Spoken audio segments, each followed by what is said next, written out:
General! Ihanda ang ating mga sundalo. Babawin natin ang Edom sa Israel!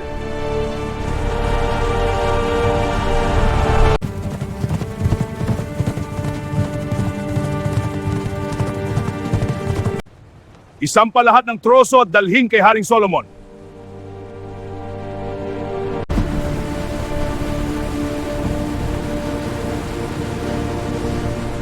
Nabalitaan ko ang iyong karunungan, at naparito ako upang malaman kung ang suluban ng iyong talino. Hetong ikalawa ano ang bagay na ang pinagmulan ay tubig. Ngunit namamatay kapag sa tubig ay muling ibinalik? Sa pagtatapos ng dalangin ng hari, ang langit ay tila nahati. Isang liwanag na hindi kayang titigan ng mata ang bumaba.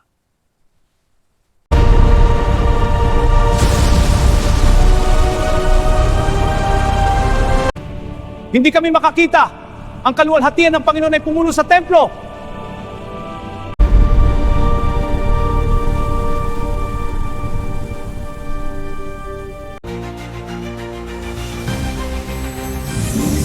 This presentation is brought to you by Divine Legacy Official. Sa simula pa lamang, isinulat na ang kwento ng pananampalataya.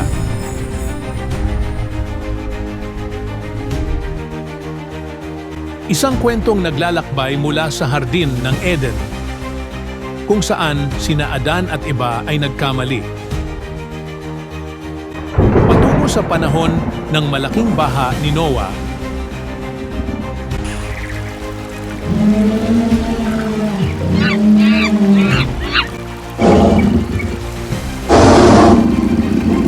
ang lakas at pag-ibig ni Samson.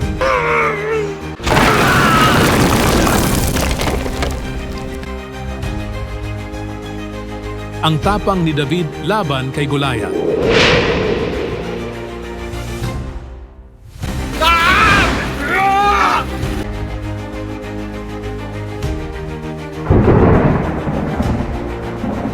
At ang pagtawid ni Moses sa dagat upang palayain ang Israel. Kasama rin dito ang mga dakilang propeta.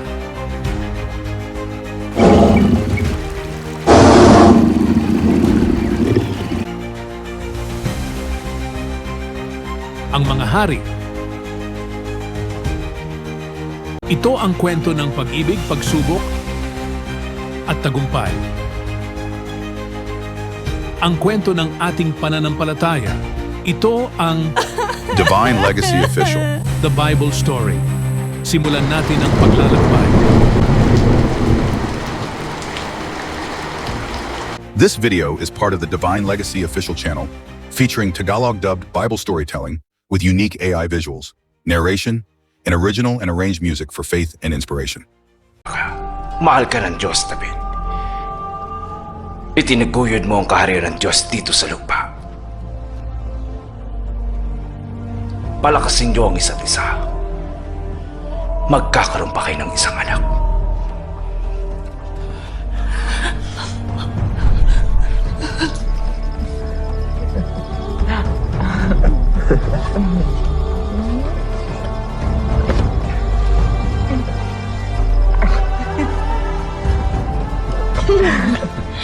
Ingatan mo yan, Solomon. Hayaan mo siya. Tahanan niya ng Panginoon. At isang araw itatayo niya.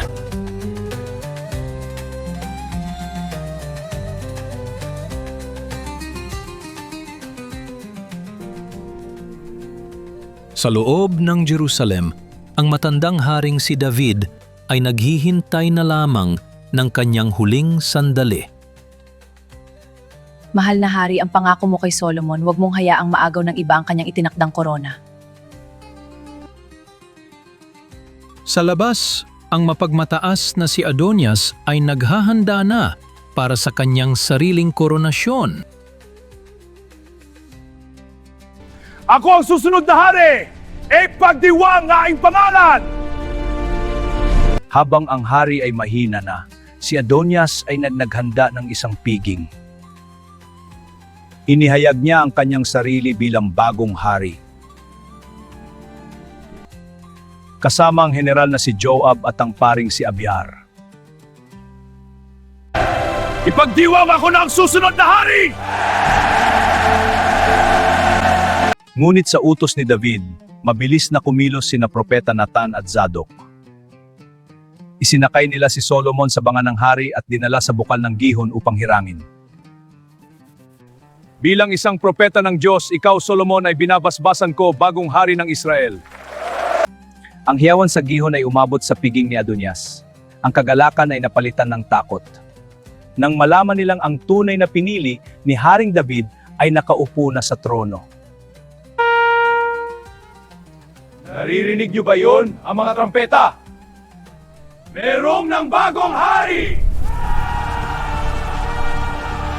Matapos malinis ang banta sa trono, ang bagong hari ay naglakbay patungo sa Gibeon.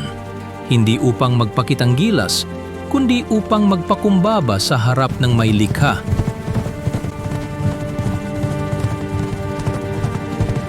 Sa gabing iyon, habang ang mundo ay tahimik, ang langit ay nagbukas para sa isang pagsubok.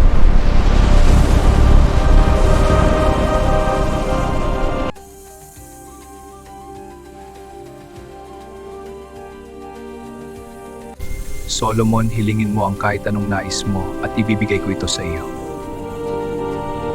Panginoon, ako ay parang isang maliit na bata na hindi alam ang daan.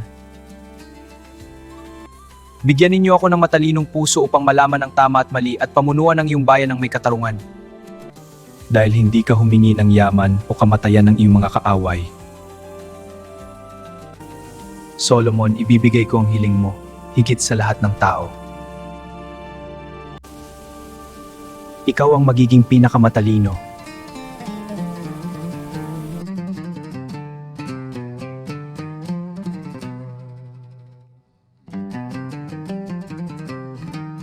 Ang karunungan ay hindi sinusukat sa dami na nabasang aklat, kundi sa lalim ng pag-unawa sa puso ng tao. Panginoon ko, ang babaeng ito ay ninakawan ako habang ako ay mahimbing natutulog. Kinuha niya ang aking buhay na anak at pinalitan ito ng kanyang anak na pumanaw na. Kasinungalingan! Ang buhay ito ay sa akin! Ang sa kanya ang namatay! Huwag kayong maniniwala sa kanyang mga luha, mahal na hari!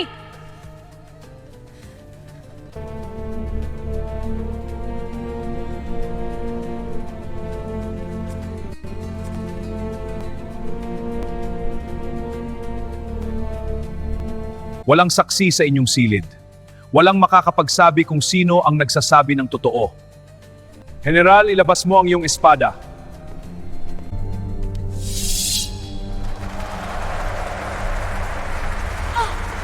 Hatiin ang sanggol sa dalawa. Ibigay ang kalahati sa bawat isa. Iyan ang pantay na bahagi para sa inyong dalawa. Sige, hatiin ninyo! Kung hindi mapupunta sa akin, di rin dapat mapunta sa kanya! Tumigil kayo, hahatiin natin ito.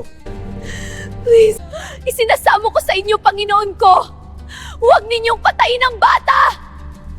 Ibigay niyo na lamang sa kanya. Hayaan niyo siyang mabuhay kahit hindi na sa aking mga piling. Ibigay sa kanya ang sanggol. Huwag ninyong saktan ang bata. Sapagkat ang tunay na ina ay hindi papayag na ang kanyang anak ay mamatay, kahit pa siya ay mawalan ng karapatan dito. Sa sandaling iyon, natahimik ang buong Jerusalem. Ang takot sa Diyos ay nanaig sa lahat.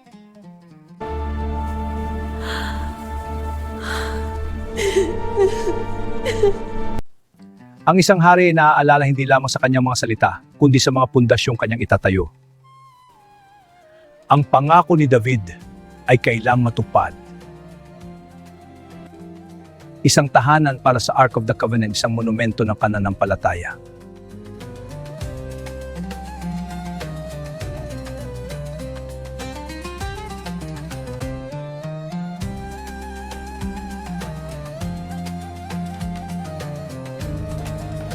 Isang liham mula sa Haring Hiram ng Tyre ng Dalahari, bibigay kang isang templo na yari sa pinakamahusay na cedar ng Lebanon, isang karangalan, Haring Solomon.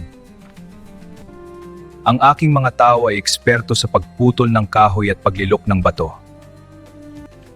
Ang aking pakikipagkaibigan sa iyong ama ay magpapatuloy sa iyo.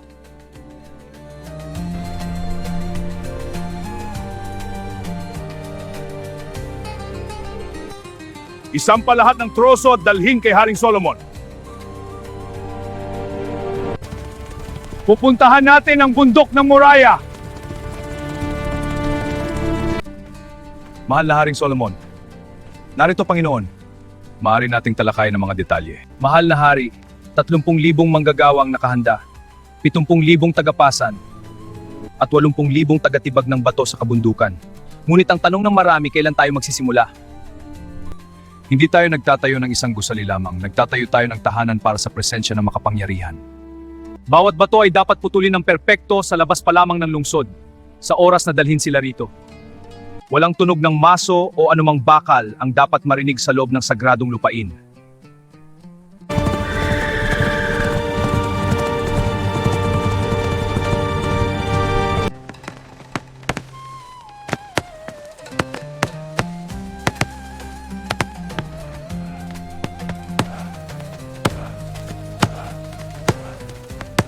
Tingnan mo ang sipag ng ating mga manggagawa. Opo, mahal na hari, ito ang pundasyon ng ating dakilang templo.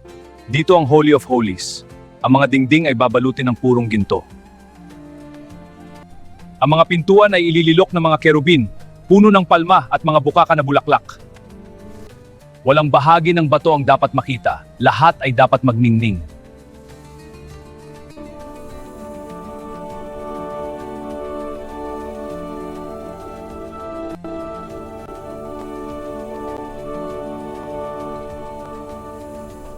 Sa ika-4 na taon ng kanyang pamumuno, ang unang bato ay nilatag. Hindi lang ito gawa sa semento at ginto, kundi sa pangarap ng isang bansang nagkakaisa sa ilalim ng isang matalinong hari.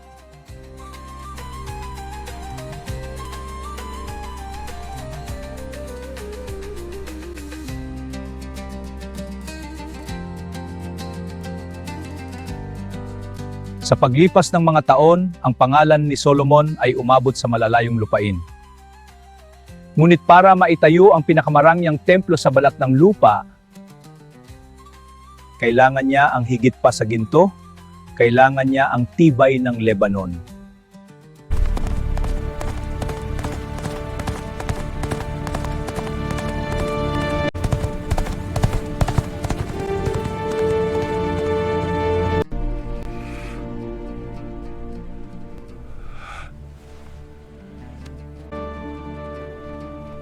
Mahal na Haring Hiram, ito po ang liham na galing kay Haring Solomon. Ang anak ni David ay hindi lamang nagmana ng trono, nagmana rin siya ng talim ng dila. Nais niya ang aking mga puno para sa kanyang Diyos. Sabihin ninyo kay Solomon, ibibigay ko ang pinakamahusay na troso kapalit ng pagkain para sa aking kaharian. Haring Hiram, magpapadala ako ng 20,000 takal ng trigo at 20,000 takal ng purong langis ng olibo taon-taon bilang simbolo ng ating kapatiran.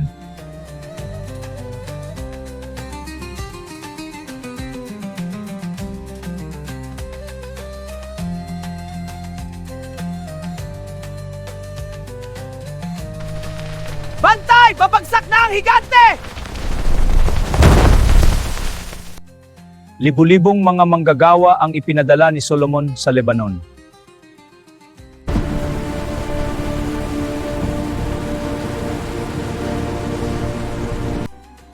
Sa bawat pagbagsak ng puno, unti-unting nabubuo ang pangarap ng Israel. Hayaan ninyong ang dagat ang magdala ng ating mga materyales.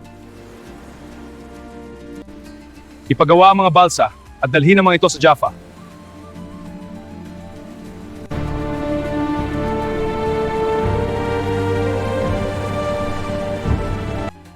May kapayapaan sa pagitan nating dalawa, Solomon. Ang alyansang ito ay tatagal habang ang mga bundok ay may puno at ang dagat ay may tubig.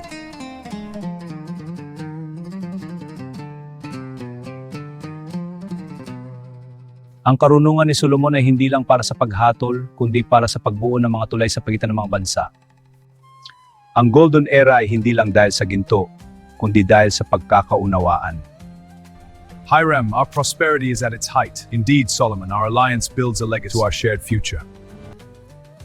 7 taon, 84 na buwan nang walang pagod na paggawa. Ngunit sa loob ng Mount Moriah may isang himalang nagaganap. Ang pinakamalaking gusali sa mundo ay itinatayo ng walang ingay ng bakal.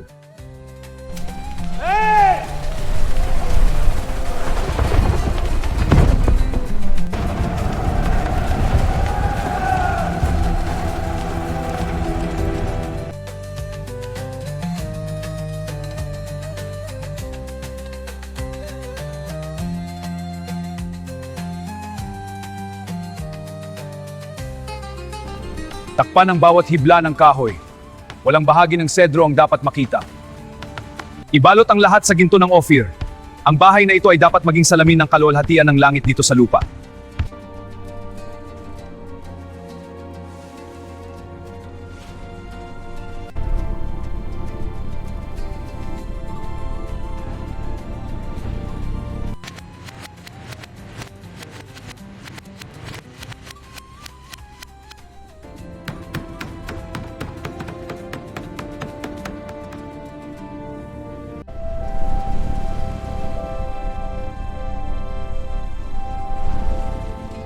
Mahal na hari, nakatayo na ang dalawang haliging tanso sa pasukan.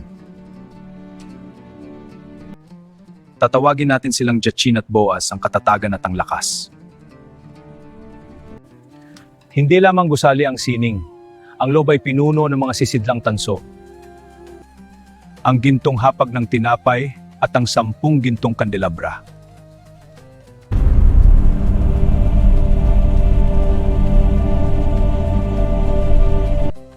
Na magbibigay ng liwanag sa kadiliman.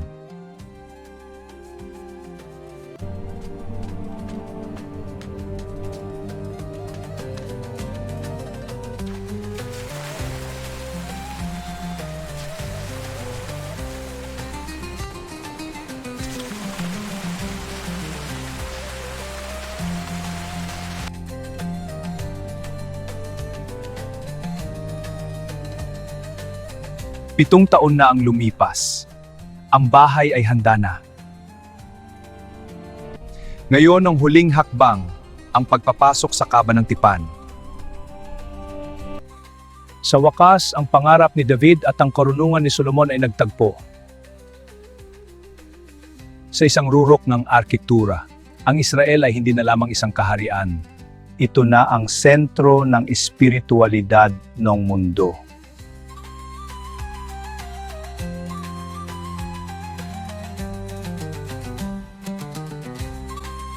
Matapos ang 7 taon ng paggawa, dumating ang sandali ng katotohanan. Ang buong Israel ay nagtipon sa Jerusalem upang saksihan ang paglilipat sa Kaba ng Tipan. Ang trono ng Diyos sa lupa.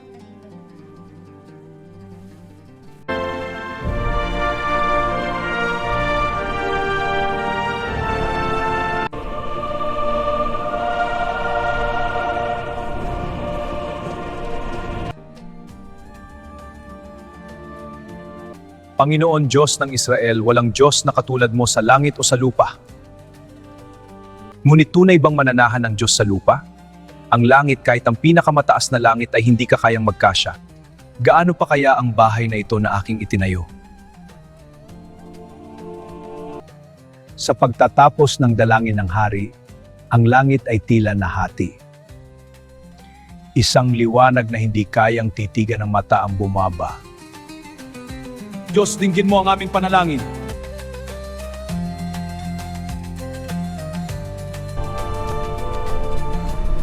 Isang makapal na ulap ang lumukob sa loob ng templo. Ang Shekinah, ang presensya ng may kapal, ay nanahan na sa gitna ng kanyang bayan. Kahit ang mga saserdote ay hindi makapasok dahil sa tindi ng liwanag.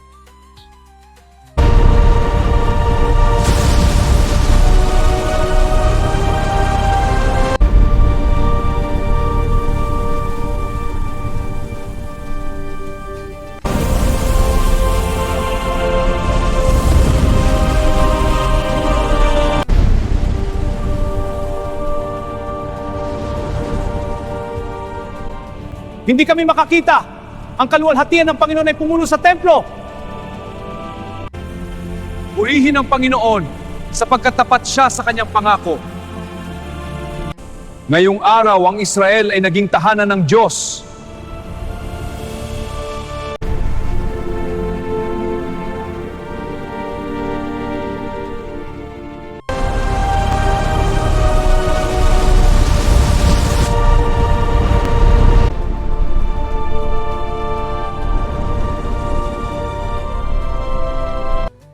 Sa loob ng 14 na araw, buong bansa ay nagdiwang. Ito ang rurok ng kapangyarihan ni Solomon, ang sandaling ang langit at lupa ay nagtagpo sa ilalim ng kanyang pamumuno.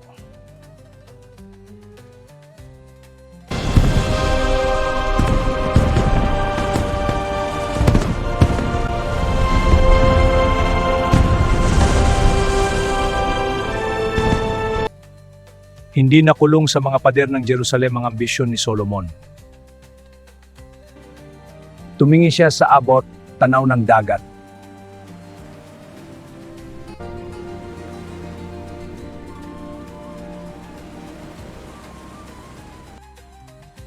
Kung saan ang alon ay nagdadala ng pangako ng hindi mabilang na yaman. Hila! Bilisan nyo! Hilahin natin!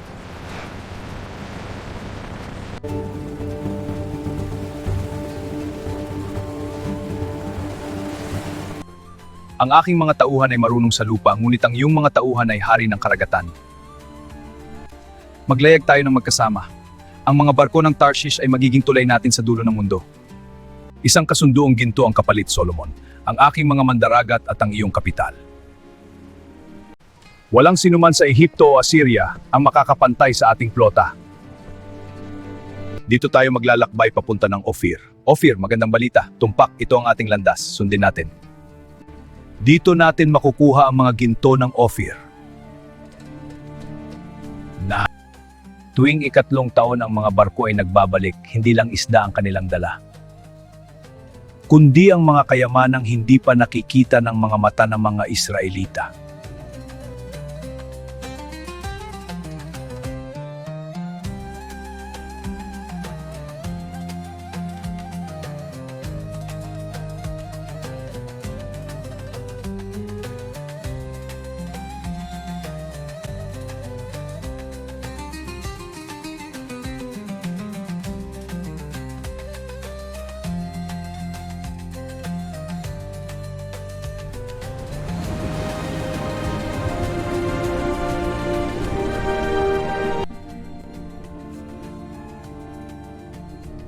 Ilista ang lahat, 666 na talento ng ginto sa loob ng 1 taon. Ang pilak sa Jerusalem ay dapat maging kasing karaniwan ng mga bato sa kalsada.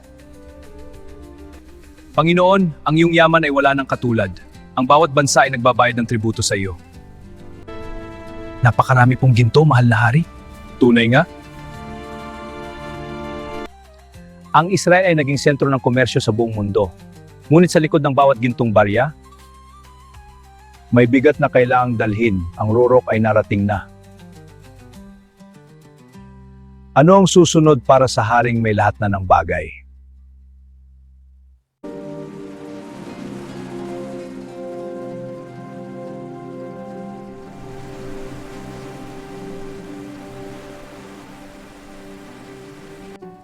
Sa lupain ng Sheba kung saan ang hangin ay amoy insenso at mira. Ang mga balita tungkol sa isang haring Hudyo ay hindi tumitigil. Isang hari na ang karunungan ay higit pa sa ginto. At ang Diyos ay nananan sa isang bahay na ginto.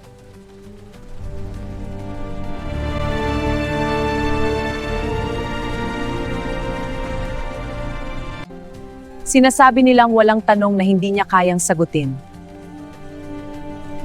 Sinasabi nilang ang kanyang lungsod ay kumikinang sa gitna ng bundok. Hindi ako maniniwala hanggat hindi ko nakikita. At hanggat hindi ko siya nasusubok ng sarili kong mga palaisipan. Mahal na hari, isang dambuhalang karavan ang papalapit sa pintuan ng Jerusalem. Isang dambuhalang karavan, sabihin mo sa akin ang lahat. Ang reyna ng Sheba ay narito na. Dala ang napakaraming ginto, mamahaling bato, at mga pampalasa na hindi pa natin naaamoy kailanman. Talaga? Ilarawan mo pa. Buksan ang mga pintuan ng lungsod. Ipakita sa kanya ang lahat ng ating itinayo. Ang karunungan ay hindi dapat ikahiya, kundi ibahagi sa mga naghahanap ng katotohanan. Palitan ang trono ng mahusay na ivory at ilagay sa gilid ang 2 gintong leon.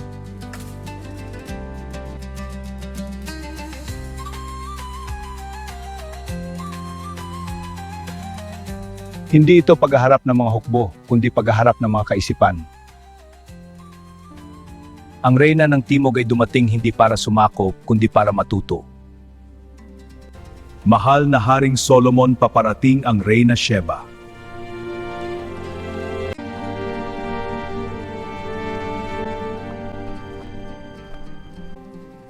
Mabuhay ang Haring Solomon.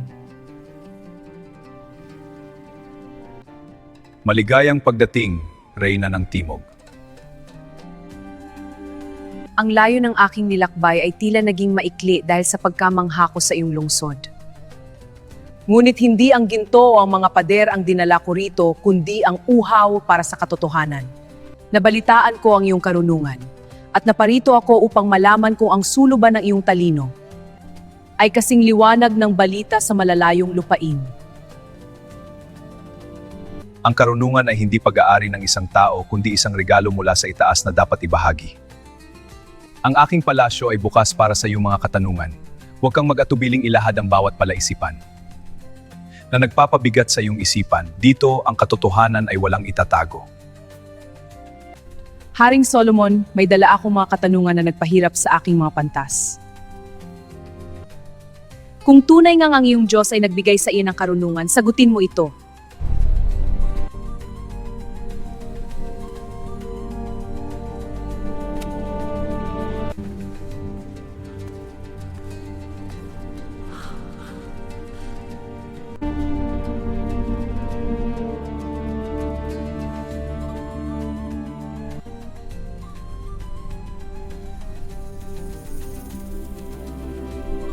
Haring Solomon, masdan mo ang mga rosas na ito. Ang isa ay galing sa aking hardin. Ang isa naman ay gawa ng pinakamagaling na platero sa Sheba. Sa tingin lamang. Nang hindi lumalapit o humahawak alin ang tunay na may buhay. Ang buhay ay humihila ng buhay. Masdan mo, Reyna, ang mga bubuyog ay hindi dadapo sa ginto, kundi sa bulaklak na may bango ng lumikha. Magaling. Hetong ikalawa, ano ang bagay na ang pinagmulan ay tubig. Ngunit namamatay kapag sa tubig ay muling ibinalik. Iyan ay asin, Reyna ng Sheba. Isinilang sa dagat ngunit naglalaho kapag muling niyakap ng kanyang pinagmulan.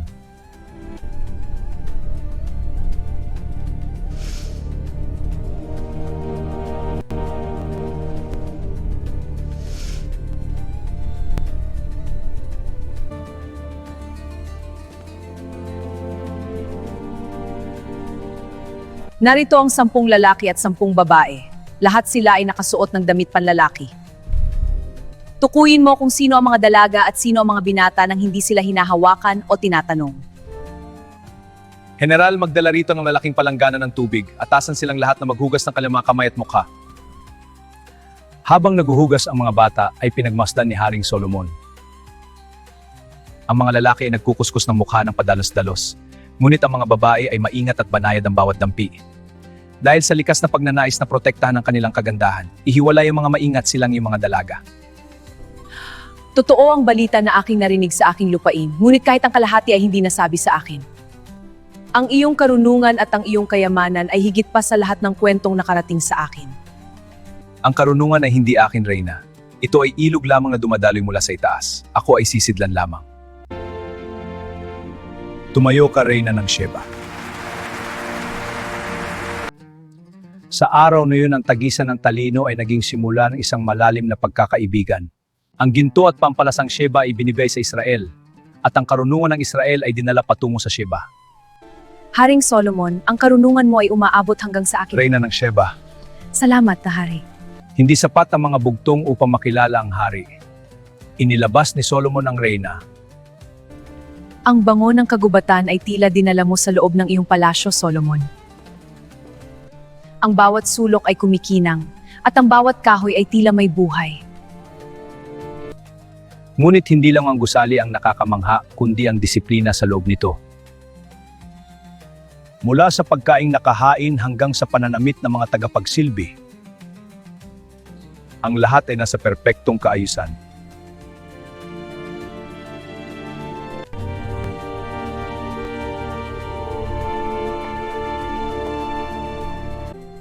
Kahit ang iyong mga katulong ay mukhang mga prinsipe. Walang kaguluhan, walang ingay, tanging kaayusan. Ang lahat ng ito, Reyna, ay para sa kanya na nagbigay sa akin ng lahat. Halika, masdan mo ang daan patungo sa bahay ng Panginoon.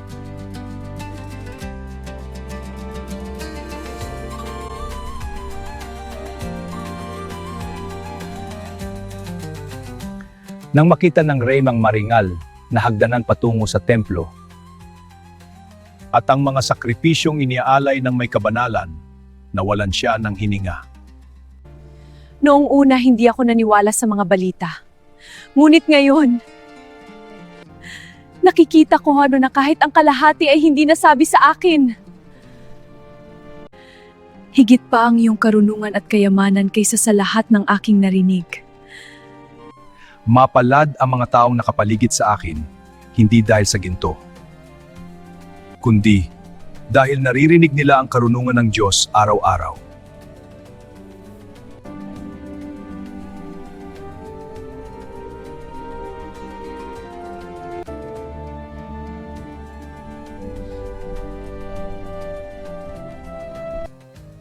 Sa lahat ng nilikha ni Solomon, wala nang hihigit pa sa kanyang upuan ng katarungan, isang tronong gawa sa purong garing,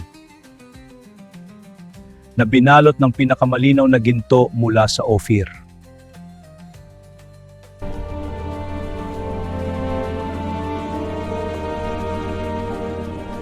Anim na baitang, anim na hakbang patungo sa langit, at ang mga leon na nagbabantay. Tila ba handang sumunggab sa sinumang magsasabi ng kasinungalingan sa harap ng hari.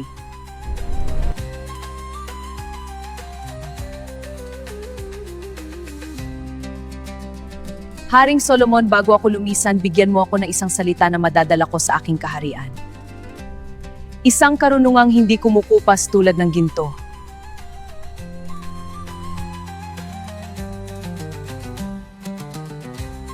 Anak ng Timog, tandaan mo ito. Ang pagkatakot sa Panginoon ang simula ng karunungan. At ang pagkakilala sa banal ay pagkaunawa. Ang kayamanan ay lumilipas. Ngunit, ang mabuting pangalan ay mananatili magpakailanman.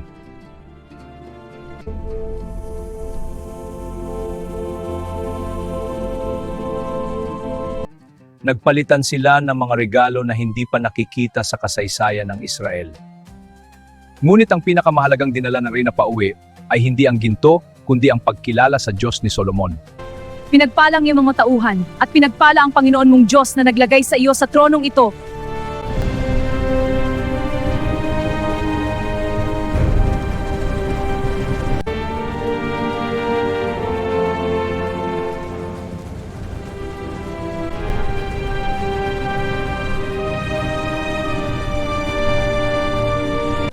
Umuwi ang Reyna sa kanyang sariling lupain.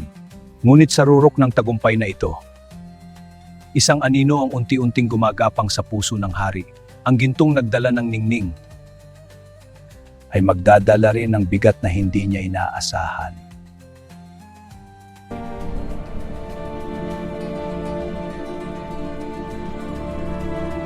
Bago po natin ipagpatuloy at kung napagpala at nagustuhan po ninyo ang video na ito, huwag po ninyong kalimutang i-like, i-share at mag-subscribe.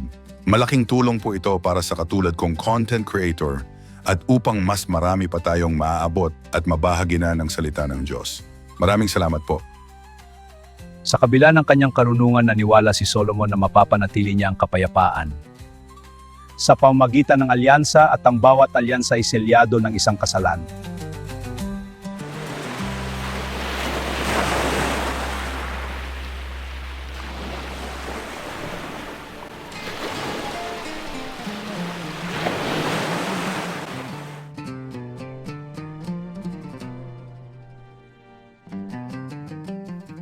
Isang prinsesa ang naging 10 hanggang sa naging daan-daan.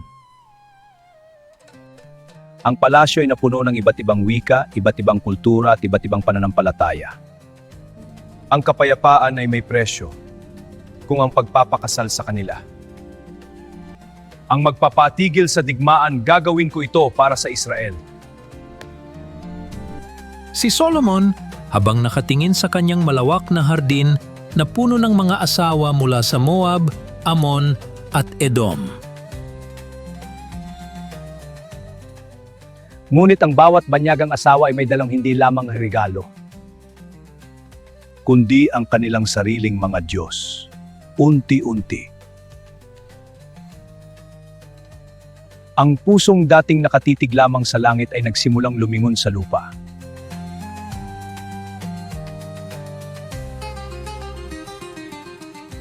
Haring Solomon, binigyan mo ako ng palasyo, ngunit nasaan ang tahanan ng aking mga Diyos?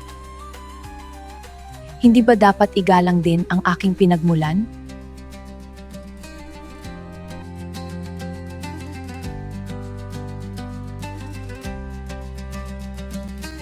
Ang karunungang nagtayo ng templo ng Panginoon ay ginanit na rin ngayon. Sa pagtatayo ng mga dambana para sa mga Diyos ng kanyang mga asawa. Sa bawat bato na inilalagay, unti-unting naglalaho ang tinig ng Diyos sa kanyang puso.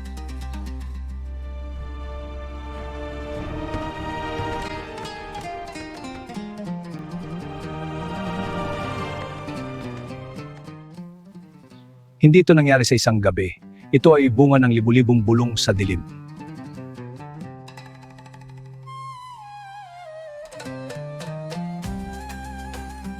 Na mga pangakong kapayapaan kapalit ng pagtalikod sa katotohanan. Sinabi ko noon na ang pagkatakot sa Diyos ang simula ng karunungan. Ngunit bakit tila ang karunungan ko ngayon ang nagtuturo sa akin na pagbigyan ng lahat?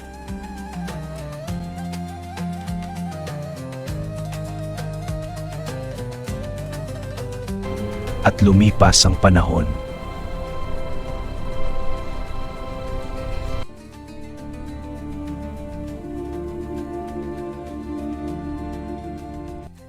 Ang apoy na bumaba noon mula sa langit ay pinalitan ng apoy ng pagsisisi na hindi pa naramdaman ng hari. Ang Panginoon ay nanahimik. Isang katahimikang mas masakit kaysa sa anumang hatol.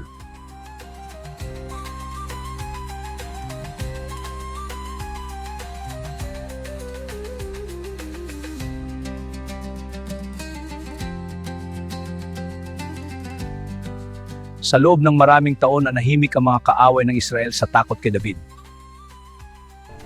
Ngunit ngayong lumalayo na si Solomon sa Diyos, ang mamalumang poot ay muling nagising. Mula sa Ehipto, nagbalik si Hadad upang bawiin ang Edom. Babawiin natin ang Edom sa Israel!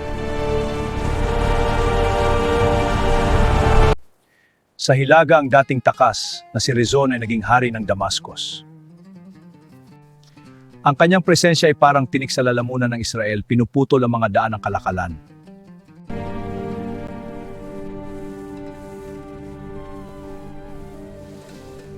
General! Ihanda ang ating mga sundalo. Ngunit ang pinakamatinding banta ay hindi nanggaling sa labas kundi sa loob mismo ng palasyo. Si Jeroboam, ang matapat na tauhan ni Solomon, ay hinarap ng propetang Ahijah.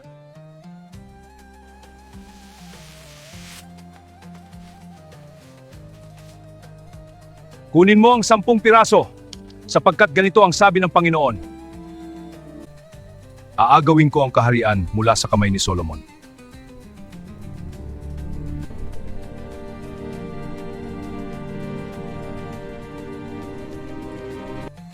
Nang malaman ni Solomon ang tungkol kay Jeroboam, ang hari na dating puno ng karunungan, ay naging puno ng takot.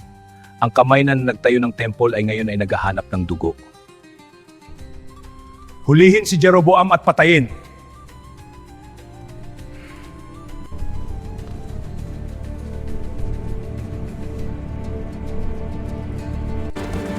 Tumakas si Jeroboam mula sa Israel, nagpunta siya sa Ehipto.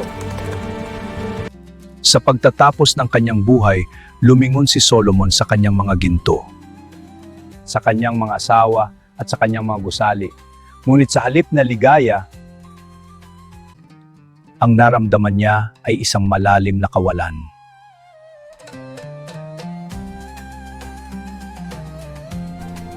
Lubhang walang kabuluhan ang lahat.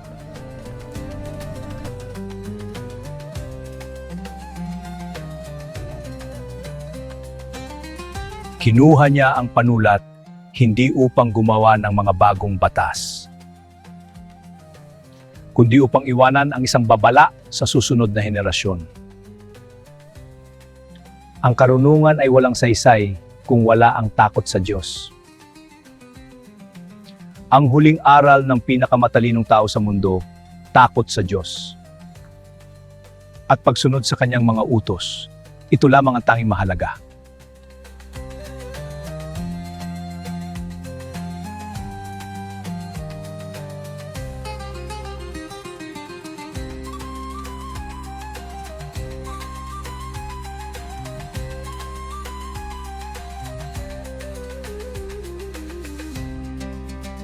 Sa huling hininga ng pinakamatalinong hari, pumanaw si Solomon.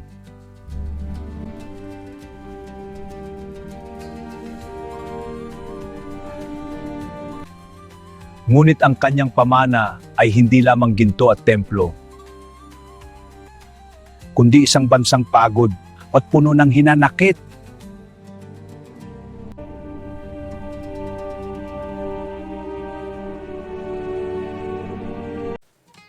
Ang kanyang anak na si Rehoboam ang nagmana ng trono. Ngunit sa halip na karunungan, pinili niya ang lupit. Ang mabigat na pamatok ni Solomon ay ginawa niyang mas mabigat pa. Ang aking kalingkingan ay mas makapal kaysa sa baywang ng aking ama!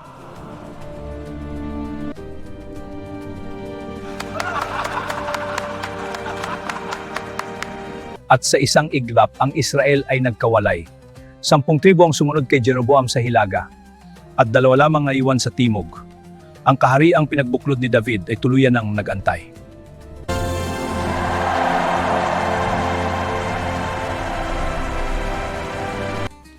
Ang ginto ay maglalaho, ang templo ay mayayanig. Ngunit ang mga salita ni Solomon ay mananatili. Matakot ka sa Diyos at sundin ang kanyang mga utos.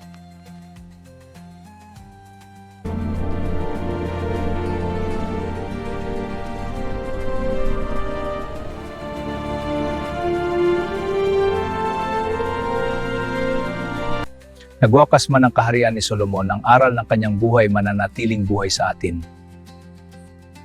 May mga susunod pang kabanata na tiyak na magpapatatag sa inyong pananalig. I-follow ang aming paglalakbay dito sa Divine Legacy Official. Ang pamana ng pananampalataya ay nagpapatuloy. Salamat po.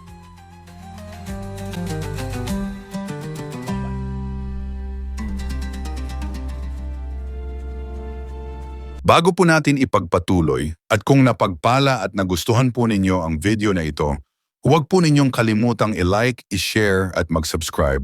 Malaking tulong po ito para sa katulad kong content creator at upang mas marami pa tayong maaabot at mabahagi na ng salita ng Diyos. Maraming salamat po.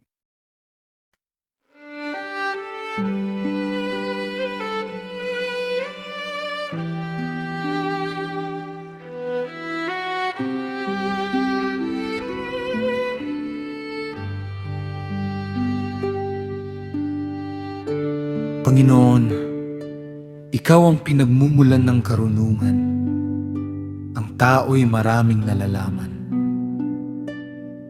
Ngunit Ikaw lamang ang may ganap na pagkaunawa.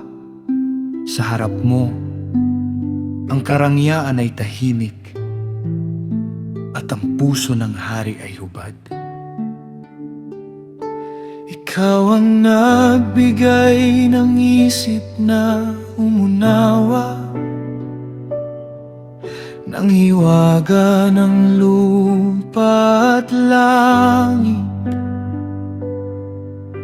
Higit sa lahat ng hari sa silangan ay iyong ipinagkaloob ang talino at isip.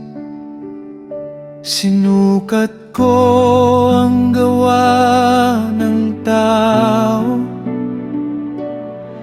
sa ilalim ng araw at buwan. Ngunit sa dami ng aking nalaman, may bigat ang karunungang tangan. Sa aking pagtingala sa mundo, may tanong na bumabalik sa iyo.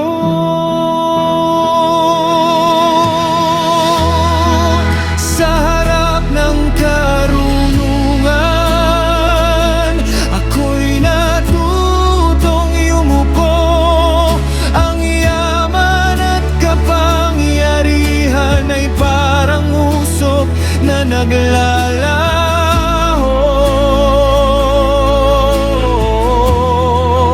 Kung wala ka sa aking puso, lahat ay walang saysay.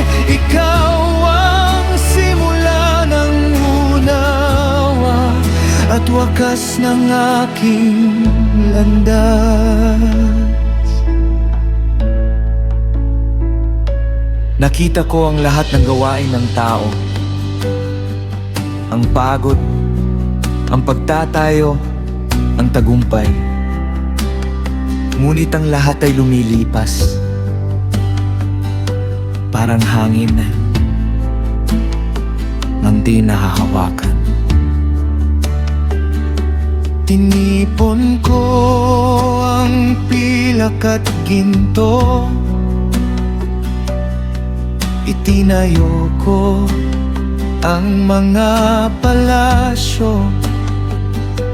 Ngunit ang pusong hindi nagbabantay ay kayang iligaw ng sariling anino. Ang pag-ibig ko'y nahati sa landas, at ang puso'y nanghina sa dilim.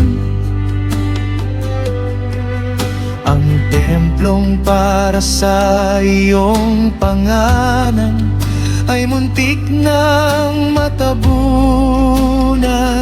ng aking sa aking pagkatalo at hiya.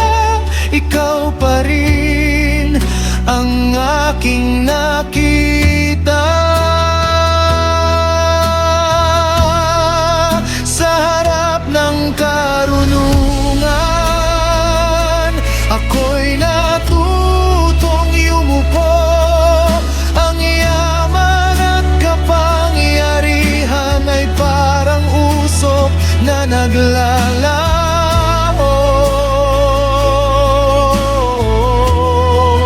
Kung wala ka sa aking puso, lahat ay walang saysay. Ikaw ang simula ng unawa at wakas ng aking landas.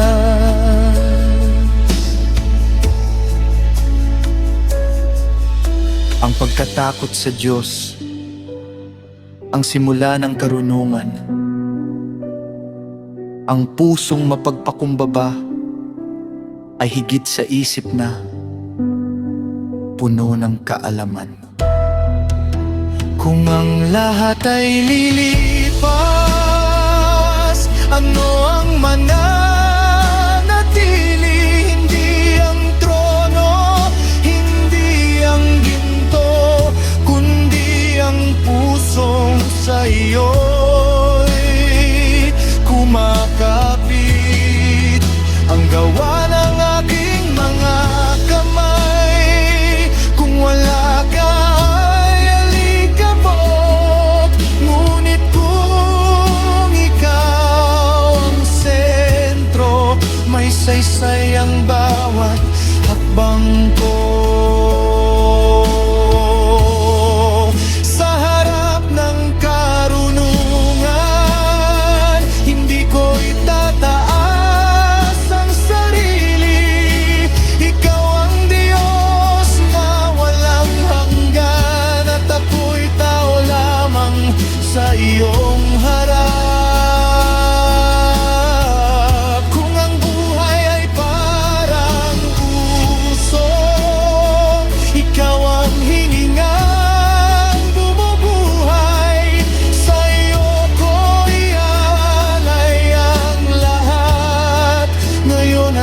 magpakailanman.